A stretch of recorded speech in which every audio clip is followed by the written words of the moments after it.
It is my pleasure to talk today about this painting, Canaletto's The Stonemason's Yard of about 1725. My pitch to you today is that this painting is like an early Beatles concert. It's like being in a smoky, grotty little club somewhere in Liverpool in the 1960s. This painting is painted just at the moment that Canaletto is becoming Canaletto. It is considered his early masterpiece. But this is not a typical Canaletto. We don't see the great sweep of the Venetian lagoon here. We don't see the Grand Canal full of wealthy people dressed up for carnival. We don't see gondolas racing up the waterways. What we're looking at is a really ordinary scene of Venetian life. We're looking at the Campo San Vidal, a square in Venice that's been turned into a worker's yard.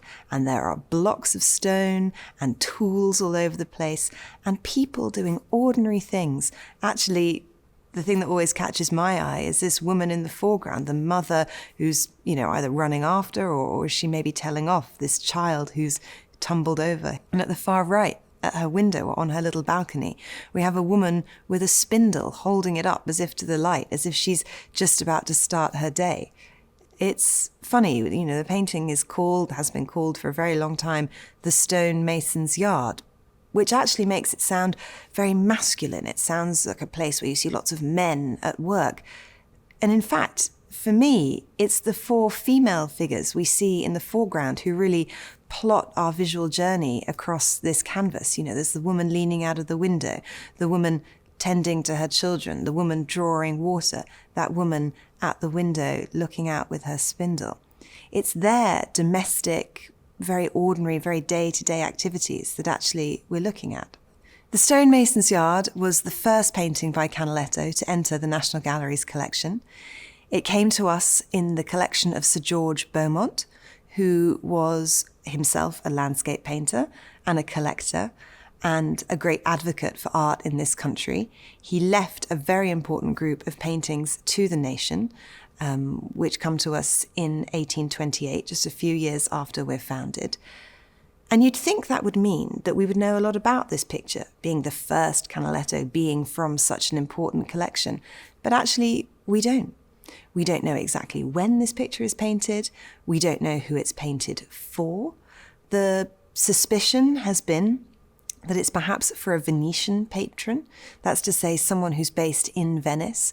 So someone for whom these everyday qualities of Venetian life would appeal. Because as he becomes more and more famous throughout the 1730s and 1740s, Canaletto becomes synonymous with Venice, not just for Venetians, but actually across Europe. This, of course, is the age of the Grand Tour, so we have wealthy aristocrats from across Europe, but particularly from Britain, travelling across Europe, travelling to Venice.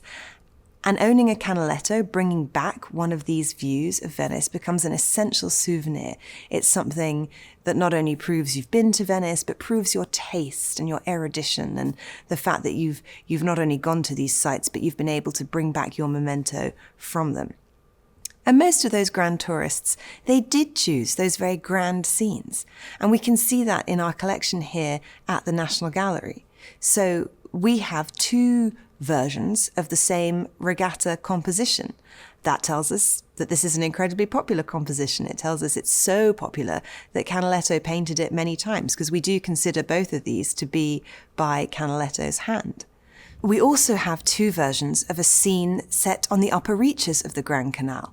One that we believe to be by one of Canaletto's studio assistants, and one by his nephew, Bernardo Bellotto, who he trains with him to work in his studio. So that tells us that Canaletto, we know that he has a big studio of people helping him, but also that there's demand for many, many versions of his paintings. But the Stonemason's Yard is unique. To me, it feels almost like a secret Canaletto, or a Canaletto in which you get a glimpse of a secret Venice, one that you only really find in this particular picture. And if you look closely, there are little details here in the Stonemason's Yard that do appear in those later, grander, more kind of characteristic paintings. So the crumbling brickwork that we see here in the Stonemason's Yard, We find that again in a painting like the view of the upper reaches of the Grand Canal with San Simeone Piccolo. We see that same attention to texture and the buildings and the fabric of the Venetian city. The row of plants that we see here on the balcony at the right of the stonemason's yard, we get a little glimpse of that kind of balcony culture again in the feast day of San Roque. Just a little detail up in the corner, but one of those ones that makes Canaletto's paintings feel like Venice, to make it feel like a real city.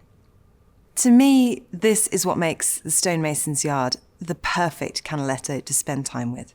It's a painting in which we can see where he's come from, we can see his city, we can see his early kind of interpretations of that built environment, but we can also see where he's going. We get those amazing hints of what his paintings will become.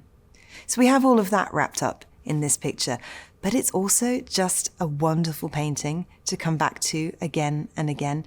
You can spend as much time as you like with this picture, and I promise you there is always some new detail to delight you.